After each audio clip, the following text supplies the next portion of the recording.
యుగము సుందరంబగు విష్ణుండు సురలతోడి కూర్మి చెలువందనొక మహా కూర్మమయ్యే. ఇక్కడే వాళ్ళతో కలిసి ఉన్నాడు. ఎవ్వరూ గమనించలేని స్థితిలో ఆది కూర్మావతారాన్ని స్వీకరించాడు. కొన్ని లక్షల యోజనముల వెడల్పైన పెద్ద డిప్ప, ఆ డిప్పతో పాలసముద్రం కిందకెళ్ళి ఇంతమంది కదలలేని మందర పర్వతాన్ని తన వీపు మీద పెట్టుకున్నాడు. పెట్టుకుని ఆ ముందుకి వచ్చి ఇలా ఇలా ఆడిస్తున్నట్ట తుండాన్ని. కళ్ళు తామర పువ్వుల్లా ఉన్నాయిట.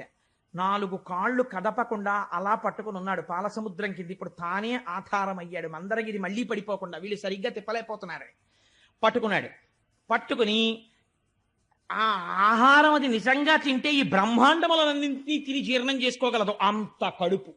ఎందుకని విశ్వం విష్ణుర్వషత్కారో భూత భవ్య భవత్ప్రభు భూతకృద్భూత భృద్భావో భూతాత్మా పూత భావన.